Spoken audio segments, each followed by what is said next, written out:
The NASCAR Whelen Euro Series will continue its travels around Europe, and for the first time ever will head to Most in the Czech Republic on the 29th and 30th of June. With 4 races over the course of the weekend, there'll be plenty for the fans and the drivers to get excited about.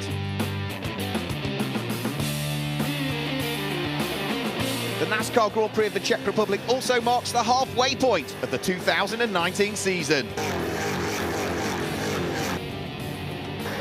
Close racing and pure racing are guaranteed. But when the checkered flag falls, who will claim the win?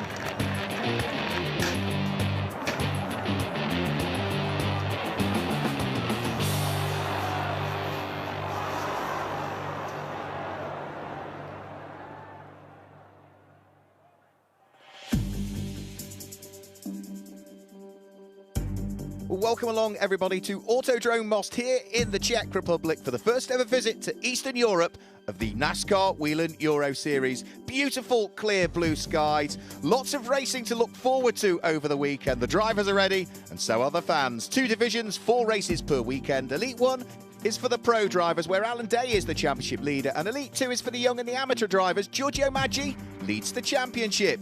It's a 4.21 kilometre circuit, that's 2.62 miles, and as you can see, there are 21 corners to deal with.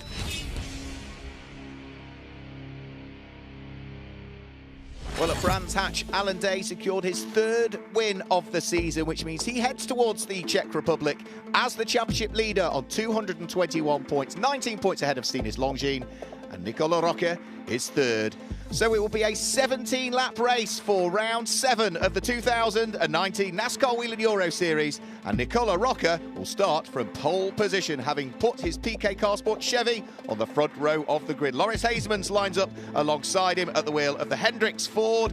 Buckle up, everybody, we're about to go green for round 7 of the 2019 NASCAR Whelen Euro Series. Neat 2x2 order, the lights go out, and it's a good start from Loris Hazemans from the outside of the front row of the grid, but the first corner is a tight right-hander. Hazemans is going to take the lead here, and Stinis Longines might be through into 2nd place as we go on board with Alan Day, who's right in the thick of the action. To his right-hand side is Jacques Villeneuve. The 2 of them absolutely together, but Villeneuve just gets the jump over the Israeli, who drops down through the order. Great noise from the V8 engine, 400 brake horsepower to try and tame, and Alan Day looks to try and get himself back alongside Jacques Villeneuve to try and steal the place back, but then runs wide and over the curbs. Luca Lasser goes through, Tomo Ferrando goes through, and there goes Sebastian Bleekie-Molen as well. Not a good first lap for the championship leader. The back-to-back champion, the double champion, is outside of the top 6 and coming under pressure from the Solaris Motorsport Chevy of Francisco Cini. Over the start-finish line, lap completed. Alan Day looking to try and attack, get one of the places back, this time on Tomo Ferrando, his Cal Racing teammate. He's got the inside line, he's got the run, he's already ahead as they head into the braking area for the chicane. And now he's trying to squeeze his way past Luca Lasser as well. He's up the inside of Jacques Villeneuve. There's contact. Alan Day and Jacques Villeneuve make contact. Alan Day spins through 180 degrees. And that has surely caused damage to both cars. Loris Hazemans still continues to lead. Nicola Rocca, the number 24 for PK Carsport, the Chevy, in 2nd place. And here's 2 teammates fighting away for Memphis Racing. Henry Tuamala under pressure from the team owner, Alexander Graf, in the 77 that sits behind. But Graf has got Gianmarco Ercoli for company. We go on board with the Swede, heading down the start, finish straight. To his right goes Gianmarco Ercoli. Snatch brakes from Henry Tuamala ahead as they head up towards turn number 1 and turn number 2. So Tuamala goes through the gravel and loses out, and Gianmarco Ercoli, having gained the place going into the corner, loses it on the way out. Fantastic racing, pure racing here at Autodrome Most. Looks as though Luca Lasser is under pressure as well. The black car just heading through shot now, under pressure from Sebastian Bleekie-Molen, who is having his best performance so far since joining the NASCAR Whelen Euro Series. Loads and loads of experience has Sebastian Bleekie-Molen, as this time Luca Lasser, 2009-2010 champion, snatches the brakes heading up towards turn number 1. Can Bleekie-Molen squeeze his way through? No, the driver we've seen racing in Super Cup Porsches previously Cannot gain the place. There goes Loris Hazemans, though. He is surely looking good for a race victory here. Nice and neat and tidy. He's got the gap that he needs between himself and Nicola Rocca. Over the start-finish line he goes. 4 laps to go. And Loris Hazemans leads the race here at Autodrome Most, the first ever Czech NASCAR Grand Prix. Smoke ahead. And that is Loris Hazemans. The engine's gone bang. Look at the smoke coming out of the tail end of the Hendricks Ford.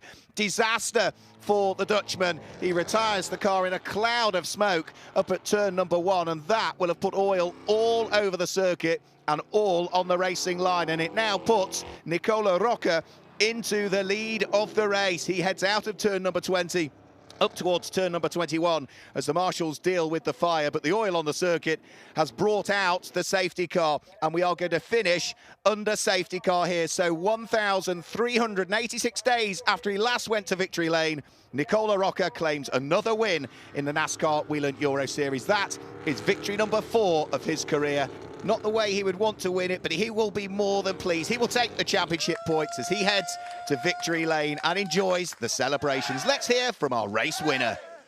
First of all, I'm really sorry for Loris because it was a really tough race. I pushed so hard, and I guess he was pushing so hard as well. And it's such a shame that he finished that way, because I thought that I could have catch him, and then at that point it would have been better for the fans as a battle between us. But you know what? That's motorsport, and you gotta embrace it. So right now, yeah, I'm over the moon. So happy. Thanks to everyone. Pole position for tomorrow. So yeah, it feels great. Nicola Rocca stands on the top step of the podium. He claims the overall win, but he also claims the win in the Junior Trophy for drivers aged under 25 years of age. And in the Challenger Trophy, Henry Tuamala took top spot.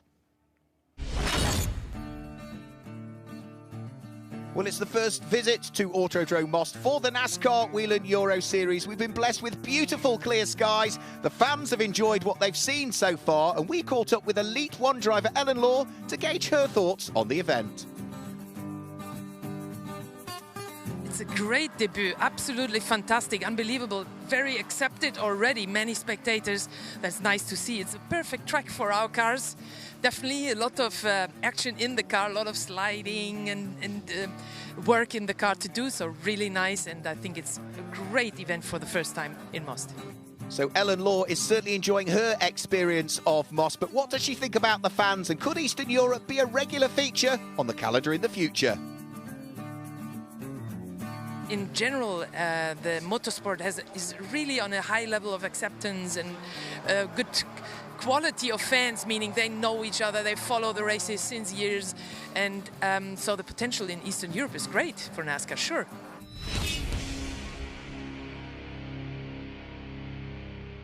In the Elite 2 division last time out, Lasse Sorensen did the unthinkable. He won both races, and one of them from the back of the grid. But Giorgio Maggi leads the championship by just 4 points from Vittorio Gorelli coming in to this weekend.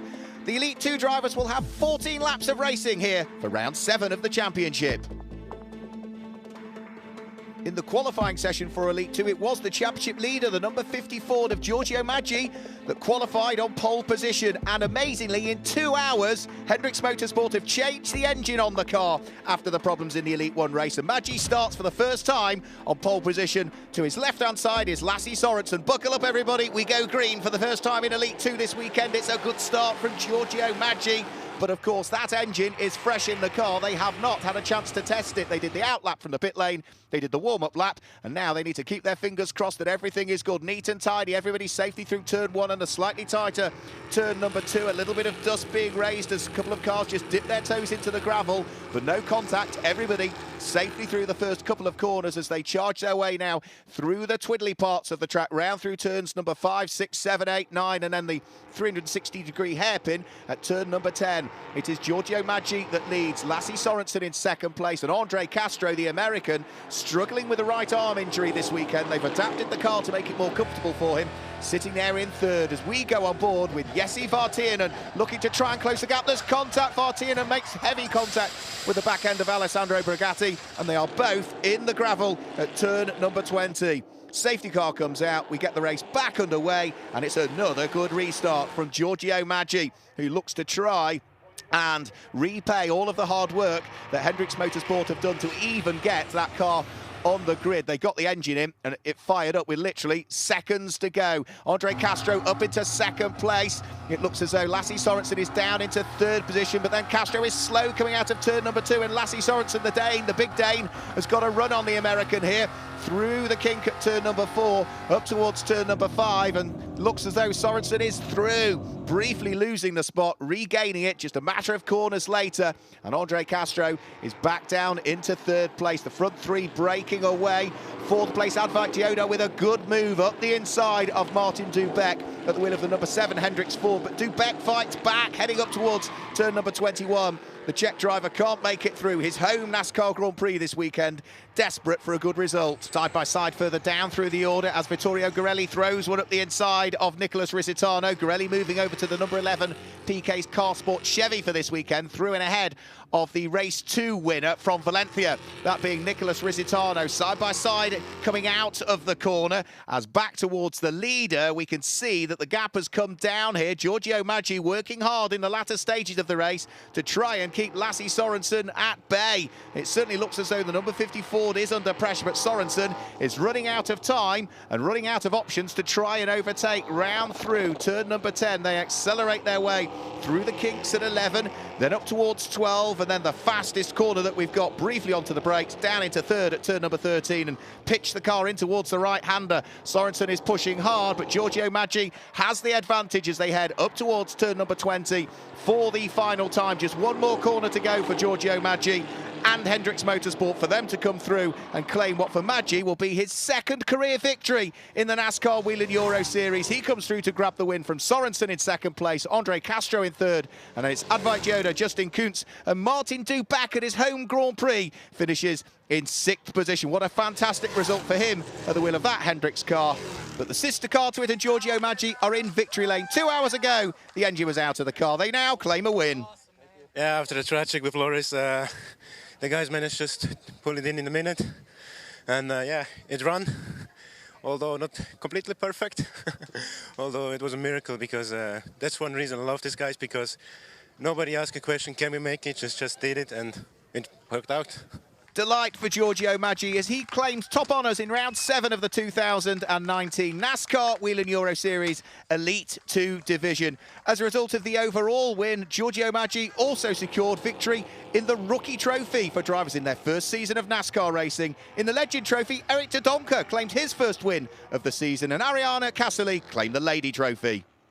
That's all from round 7, but don't go far. Round 8 is not far away.